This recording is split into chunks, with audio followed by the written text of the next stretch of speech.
I know this sort of thing is normally very time sensitive, and I am late, but I have a bit of a reaction to the first presidential debate. I think that coming out of this thing, there are two winners and two losers, and they're going to maybe surprise you.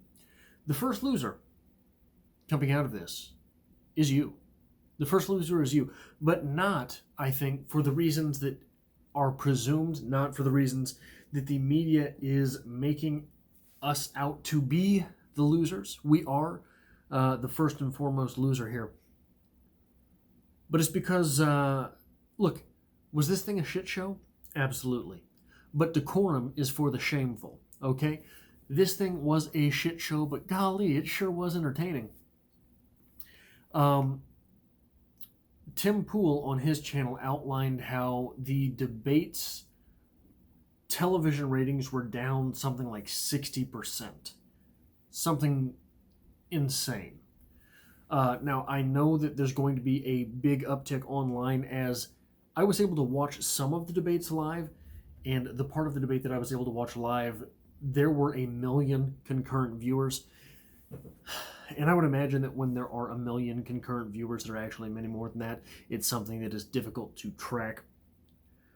But the reason that everyone is a loser in this is that everyone skipped out on the debate because they know already how they feel about both of these candidates. And I think that that is a bad thing. And it seems to be something that is going to persist. I think that that is not something which is going to die down. I think that we are only going to get more partisan in this country, more divided in this country.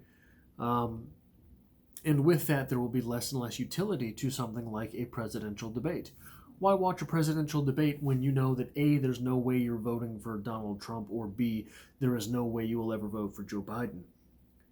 Um, that's a sad thing. That's not a good thing. That is a bad thing. And it is probably only going to get worse with time, especially. I think one of the other reasons that the concurrent viewership on television was so low is the fact that how many with anything like this, no one's watching it live because somebody's going to cut it up and put it on YouTube where you get the good parts, where you get the juicy parts. Um, that is the way that viewership is going and attention span. And I'm not making the common Twitter attention span argument here. Uh, what I'm making is the argument that I'm making is we've made up our mind beforehand, and our attention span is altered undoubtedly in today's world. So let's only give our attention span to the things that we want how we want it. Take that for what it's worth. The second loser from this debate was Chris Wallace. Chris Wallace is a partisan hack, which, hey, so is everyone on television. The problem is he's not even good at it. One criticism that has been raised time and time again, even from journalists who consider themselves on the left, is that Joe Biden does not take questions. All of these appearances that Joe Biden has made, all of these appearances that he made with Kamala Harris, there were no questions taken. And when he was showing up someplace to be asked questions, oh boy, they were softballs. And Chris Wallace was awful during this debate. He spent more time arguing with Donald Trump than did Joe Biden. It seemed to me, and look, I don't consider myself, I consider myself independent. But you can't consider yourself independent in today's world and be taken seriously because someone always knows that you're on the other side. I consider myself independent. But even to me, it seemed so often that Chris Wallace was taking up the side of Joe Biden when Joe Biden would not finish something, or asking a question of Trump while Trump was mid answer to the question that he'd been asked. Chris Wallace would pipe in and say, hey, what about this? What about that? He was interrupting Donald Trump to the clip that Donald Trump was interrupting Joe Biden. Further than that, if that wasn't bad enough from someone who's supposed to be a moderator, he was railroaded by Trump. But in all fairness, Trump railroads everyone. He's railroaded everyone he's been on stage with the entire time he's considered himself a politician, and legend has it that Jeb Bush is sad to this day. So that's not unusual to be railroaded by Donald Trump. That is what has worked for Donald Trump. He was railroaded several times by Joe Biden. That's sad. To be railroaded by Joe Biden. That's sad. So that leaves two winners from the debate. People spend all their time saying, Joe Biden won the debate, Donald Trump won the debate, Joe Biden won the debate. The first winner from the debate is undoubtedly Joe Biden.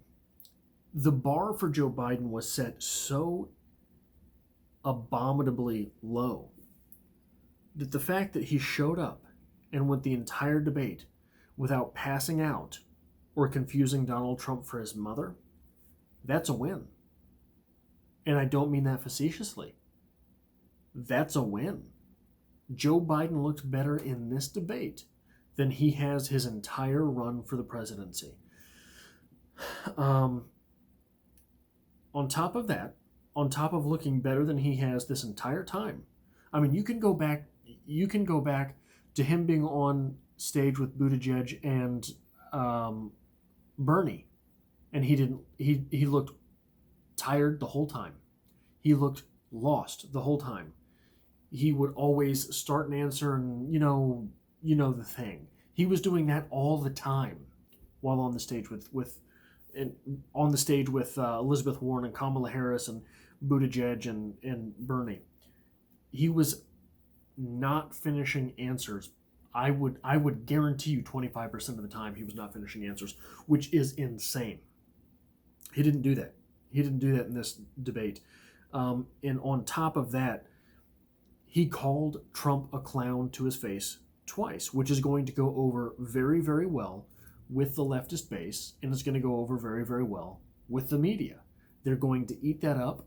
They're going to meme that, insofar as the left can meme, and they're going to splice that out and play it over and over again. It will be like I can't think of another sound clip like that from the left, but all the times that, so for example, Donald Trump's "you're wrong,"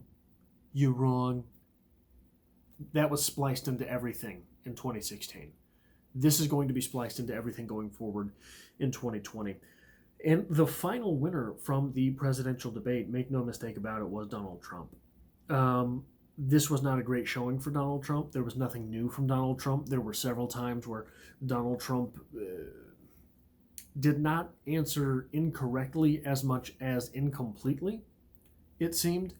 He just went ahead and rolled with accusations from time to time, which was, it's different to see a politician do that.